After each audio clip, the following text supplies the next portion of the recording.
जिसु ख्रिस्टनि मुङैनो जै मसीह होननानै साफ्रोम नायगिरि नोंथांमोनखौ खुलुमहरदों आरो लोगोसे गोथार गोदै जिसुनि मुङै बयखौबो बरायदों। अनजाग्रा नायगिरिफोर, दिनै जोङो मोनसे बिषयाव बाथ्राखौ सावरायगोन। बेनो जाहैबाय फरायसाफोरनि बोरनि बाथ्रा, फरायसाफोरनि बोरनि बोसोन लानानै फैदों आरो लोगोसेयैनो मोनसे आरज लानानै फैदों जेराव फरायसाफोरनि थाखाय बोर लानानै फैगोन।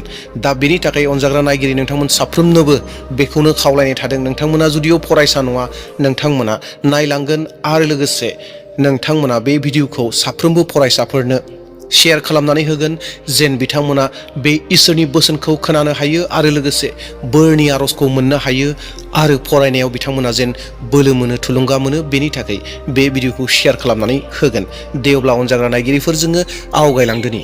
अनजाग्राफोर, साफ्रोमबो फरायसाफोरा गावनि नाजानायजों सैसोलांनो गोनां जायो। सोरबाया लेखाखौ फरायनो थाखाय गोब्राब मोनो, सोरबाया आनजादखौ गियो, सोरबाया गावनि फिउचारखौ लानानै एबा भबिष्यतखौ लानानै सिन्तायाव दं आरो सोरबाया नखरनि मिजिंफोरखौ बाननानै दं। नाथाय अनजाग्रा फरायसाफोर, दिनै बे मेसेजआ, बे बोसोना नोंथांखौ गोसोखांहोगोन दि जे नोंथाङा हारसिं नङा, नोंजों लोगोसे इसोरा गसंनानै दं। जेब्ला मुलुगा बुंगोन एबा मुलुगा बुङो एबा मानसिफोरा बुङो जे नों बेखौ खालामनो हानाय नंलिया, नों पास खालामनो हानाय नंलिया होननानै बुंगोन, अब्लाना बै समाव जिसु ख्रिस्टआ नोंखौ बुंगोन, गिनो नाङा, आं नोंजों लोगोसे दं, नों पास खालामनो हागोन, नों बे खामानिखौ मावफुंनो हागोन होननानै जिसु ख्रिस्टआ बुङो। अनजाग्रा फरायसुला फरायसुलिफोर, बाइबेला जोंनो फोरोङोदि जे गियाना केबल लेखानिफ्राय फैयो बे नङा, नाथायब्ला गियाना इसोरनिफ्रायबो फैयो, बेखौ जोंनो बाइबेला फोरोङो। अनजाग्राफोर, जाय फरायसानि जिउआव आरजआ थायो बिनि जिउआव सान्ति गोजोना थायो, बुद्धि गियाना थायो आरो गोहो बोलोआ थायो। माब्लाबा माखासे स्टुडेन्टसफोरा हर गेजेराव सिखारनानैबो फरायो, माब्लाबा आनजादनि फिथाइया गाज्रि फैयो, माब्लाबा लोगोफोराबो नागारलाङो, माब्लाबा फरायनायाव गोसोबो जआ। नाथाय गोसोआव लाखिगोन फरायसाफोर,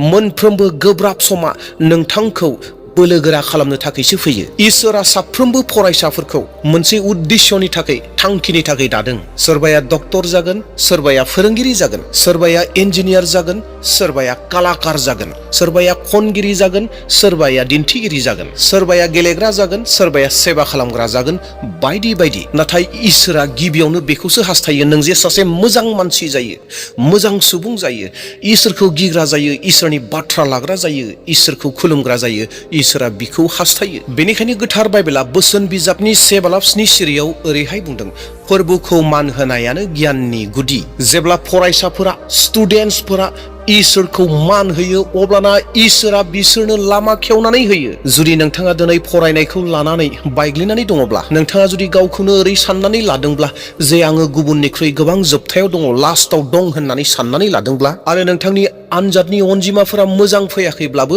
सिन्ता जानो नाङा, निराशा जानो नाङा, नार्भास जानो नाङा। मानोना नोंथांनि सिनायथिया नोंथांनि अनजिमाजों जाया, नोंथांनि सिनायथिया बेसोदि जे इसोरा नोंथांखौ सोमोनांथावै सोरजिदों। बेनिखायनो नोंथाङा दिनैनिफ्राय फरायनायखौ मोनसे गिलिर बिबान होननानै साननानै लानो नाङा। फरायनायखौ आंनि फिउचारनि थाखाय आं थामथिम जागासिनो दङ होननानै साननानै ला। जि बिजाबफोरखौ नों फरायगासिनो दङ, जि आनजादफोरखौ नों होगासिनो दङ, लिरगासिनो दङ, बेफोर गासैबो नोंथांखौ नोंथांनि थांखिसिम दैदेनलांगासिनो दङ। अनजाग्रा फरायसाफोर, जेब्लानो नोंथाङा फरायनो थाखाय जिरायो, फरायनो जागायजेनो, बेनि सिगाङावनो आरज खालामग्रो। जेब्ला नोंनि गोसोआव माबा मोनसे फरायनायखौ लानानै, आनजादखौ लानानै एबा माबा मोनसे जेंनाखौ लानानै गोसोआव गिनाय फैयो, जिसु ख्रिस्टनि मुंखौ गोसोआव ला, अब्लानो गासै नोंनि गिनाया गोजान जागोन। आरो जेब्लानो गोसोआ उसाव बादाव जायो, बाइबेल फराय, नोंनि गोसो उसाव बादाव गोसोआ गोजान जागोन, गोगोम जागोन। आरो जेब्ला नोङो देरहासारनायखौ मोनो, जाफुंसारनायखौ मोनो, लागारबो इसोरखौ साबायखर बाव, लागारबो इसोरखौ धन्यबाद हो। गोसोआव लाखिगोन अनजाग्रा फरायसाफोर, इसोरा गिर्जा न'आवल' थायो बे नङा, बियो नोंनि क्लासरुमावबो दङ, नोंनि आनजाद हलावबो दङ, बियो नोंनि लेखानि सिङावबो दङ, बियो नोंनि फिउचारावबो दं। बेनिखायनो अनजाग्रा फरायसाफोर, नोंनि जिथु फरायनाय दं, नोंनि जिथु थांखि दं, गासैखौबो जिसु ख्रिस्टनो हगारनानै हो, जिसु ख्रिस्टनियाव गारनानै हो। बियो नोंनो बोलो होगोन, बियो नोंखौ दैदेनगोन। दे अब्ला अनजाग्रा ख्रिस्टनि बिसा नायगिरि नोंथांमोन, फरायसाफोर, स्टुडेन्टसफोर, जोङो आरज फारसे आवगायलांदोनि। जोङो साफ्रोमबो फरायसाफोरनि थाखाय दिनै बे भिडिअनि गेजेरजों आरज खालामनि, जेन साफ्रोमबो फरायसाफोरा बोर मोननो हायो। अ सोरजिगिरि आफा, दिनै जों साफ्रोमबो फरायसाफोरनि थाखाय आरज गाबो।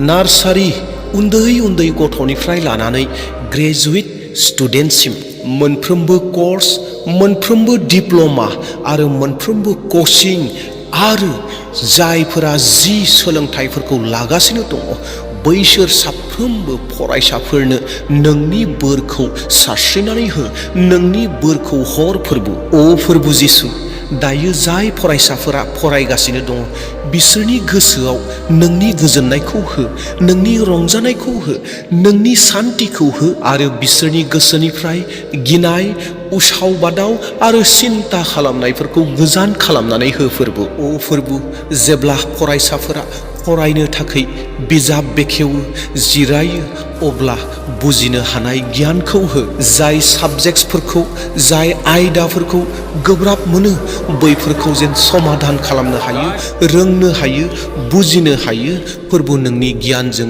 बिसोरखौ आबुं खालाम आरो आनजादनि थाखाय आरो जिउनि थाखाय गासैखौबो गोसोआव लानो हानाय सक्तिखौ बिसोरनि मेलेमाव हो। अ फोरबु, जेब्ला माबा मोनसे जाहोननि थाखाय गोग्लैनाया फैयो अब्लाना बिसोर जेन गसंफिननो हायो बेबायदि गोसोखौ बिसोरनो हो एबा गसंखांफिननो थाखाय साहस हो। अ फोरबु जिसु, गोबां फरायसाफोरहा रांखान्थिनि जेंनाफोर दं आरो गोबां रांखान्थिनि जेंनाजों थानो गोनां जादों, सैसोनो गोनां जादों।